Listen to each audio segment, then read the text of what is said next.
The sun hadn't even considered coming up yet when my grandfather, dressed in his worn army jacket and that same faded cap, still reading U.S. Marine Corps across the front, stood right in the middle of the fog, hands planted on his hips, staring at a white truck parked smack in the center of his hayfield. The mist was thick enough to muffle every sound, and the only thing cutting through the quiet was a crow cackling somewhere near the fence. Grandpa didn't budge for a solid minute. He just stood there looking at that truck, gleaming like it had every right to be there.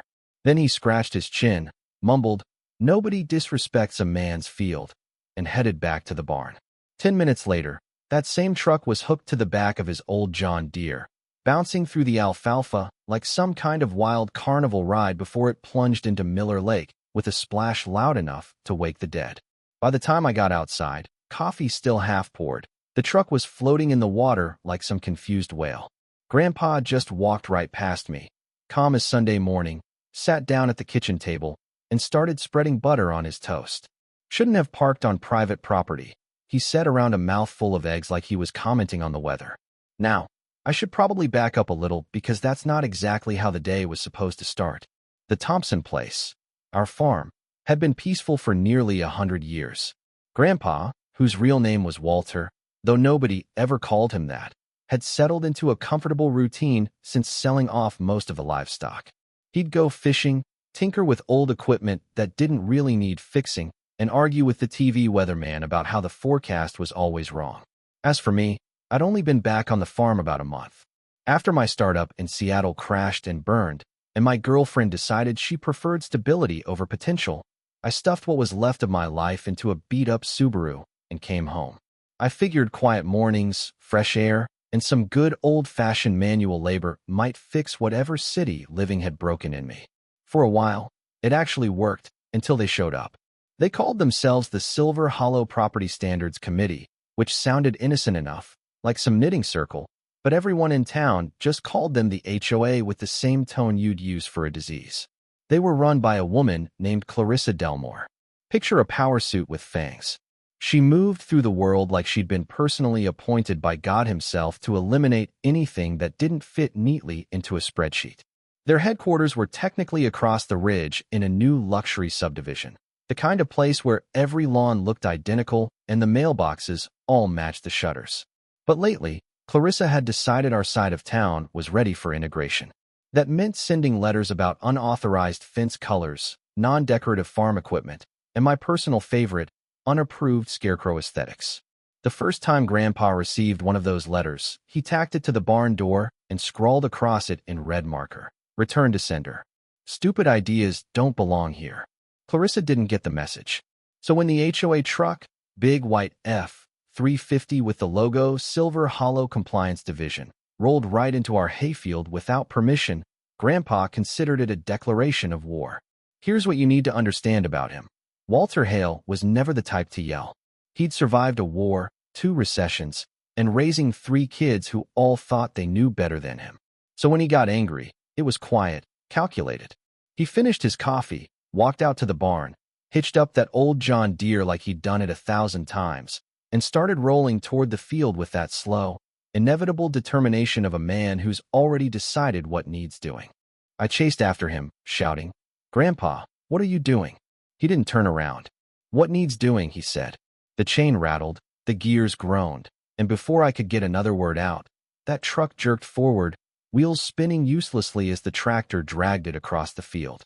The whole scene looked ridiculous, like David hauling Goliath through a mud puddle. And then came the moment, the splash that echoed across the valley like thunder. Ducks scattered, frogs jumped, and for just a second it felt like even the ground stopped to watch. Grandpa shut off the engine, climbed down, wiped his hands on his jeans, and just nodded at the floating truck like he'd finished cutting the grass. Then he strolled back inside for breakfast. I remember standing there thinking, I'm going to spend the rest of my life bailing this man out of legal trouble. And boy, was I right about the legal trouble. By lunchtime, somebody's nephew had posted drone footage of the truck bobbing in the lake. Within hours, it was viral. People added dramatic music, slow-motion effects, even captions like Grandpa Justice, Lake Edition. My phone wouldn't stop buzzing. Friends from the city asking if that was really my grandfather. At first, I said no. Then yes. Then I just stopped responding altogether. By afternoon, Clarissa showed up with 2 HOA board members dressed like they were extras on a legal drama. She marched straight to the lake, heels sinking into the mud, yelling about sabotage and acts of defiance. Grandpa, sitting in his camping chair with a can of root beer, raised his hand like he was at a cookout and said, "Morning, Clarissa. Truck's out there if you're looking for it." She turned so red I thought she might actually explode. "You'll pay for this," she screamed. "Already did," Grandpa said.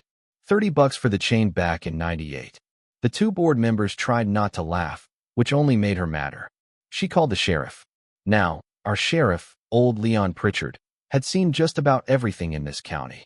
When he pulled up, he didn't even get out of the car at first. He just stared at the scene, sighed, and said, "Anybody dead?" Clarissa snapped. "That's hardly the point." Leon squinted. "Then I reckon it ain't my problem." And he drove away. By dinner time, Grandpa was a local legend. But legends make enemies. And Clarissa wasn't about to let some stubborn old farmer make her look like a fool. The following week, envelopes started arriving again. Thick, white, official-looking fines. Dozens of them. $50 for improper wheelbarrow storage. $300 for unregistered rooster activity exceeding noise standards. $90 for haystack noncompliance. Grandpa pinned every single one to the barn wall and called it his wall of comedy. Meanwhile, people around town started talking. Turns out we weren't the only ones the HOA had been pushing around. The antique shop owner, Miss Carroll, got fined because her front steps were asymmetrical. A farmer down the road was cited for unauthorized wind chime density. Even the pastor received a warning about unapproved signage because his church cross was too reflective. All that quiet frustration started building. So when Clarissa announced an emergency community standards meeting at the town hall, the place was absolutely packed. Over 200 people showed up, farmers, moms, kids, even some guy who brought his goat. Someone had hung a banner behind the podium that said, "Welcome to the HOA Clown Show." Clarissa took the stage like a general marching into battle. She clicked through slides about uniform property values and maintaining aesthetic harmony. Grandpa sat in the front row eating popcorn. Then came her big reveal. She'd hired a private investigator.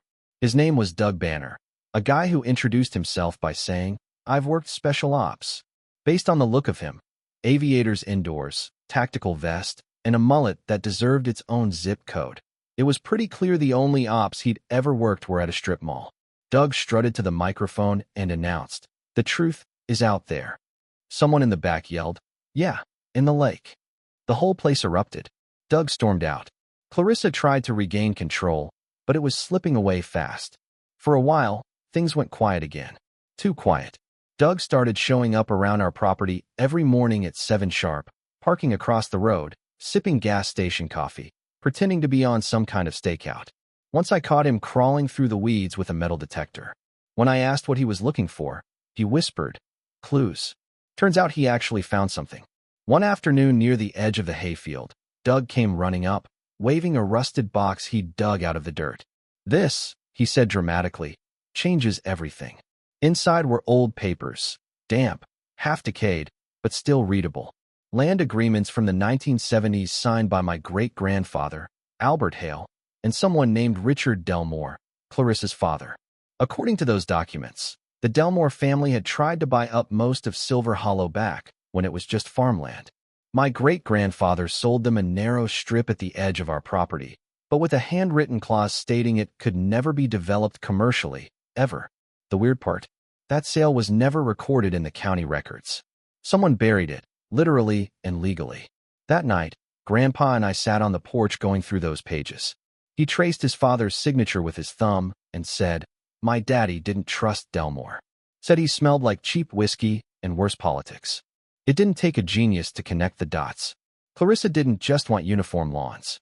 She wanted our land, or at least that strip, because without it, the new development couldn't expand. The truck in the field, the fines, the harassment, it wasn't about rules. It was about pressure. They wanted us gone. 2 days later, a black SUV rolled up to our gate. 2 men in suits got out, smiling too wide. "We represent a regional development firm," they said. "We'd like to make an offer on your corner lot. Double the market rate." Grandpa didn't blink. "You're standing on my corner lot," he said. "And it's not for sale." When they left, he muttered, "That's the same smell my daddy was talking about." That night, I made copies of every document we had. I left one at the lawyer's office, one with a trusted friend, and hid a few around the property. I wasn't being paranoid. I was being prepared. Good thing, too, because the very next evening, we heard footsteps by the barn. When we got there, the door was open, the window was cracked, and those papers were scattered across the hay. Nothing stolen, just disturbed. Grandpa picked them up quietly, locked the door, and said, "They're scared. That means we're close." By Monday, Clarissa had dropped all pretense. The HOA erected a new sign at the end of our road. "Compliance zone. Trespassers will be fined." Beneath it in smaller letters, "Report violations immediately." Grandpa laughed so hard he had to sit on the tailgate. "They think this is a gated community," he wheezed. "Only thing gated around here is the chicken coop, and that's just to keep Frank from chasing the mailman." But the harassment continued. Citations were now hand-delivered. Sometimes taped to the fence, sometimes stuffed in the mailbox, sometimes even slipped into feed bags. One fine claimed excessive barn dust. Another said our tractor was stored in a non-decorative position. That's when Grandpa decided to fight back, his way. It started small. He rallied the neighbors, folks who were tired of the nonsense. Then the local businesses joined in. Even the retired librarian, Miss Dunley, showed up with binoculars and a folder of Old Town maps, saying she'd been keeping tabs on Clarissa since day one of zoning. Pretty soon, they had a name for it: Operation Haywire. It wasn't official, but it spread like wildfire. Teenagers made parody HOA videos using sock puppets. Someone printed t-shirts with Grandpa's face riding the tractor like a war hero. And then a young board member named Steve Harmon finally cracked.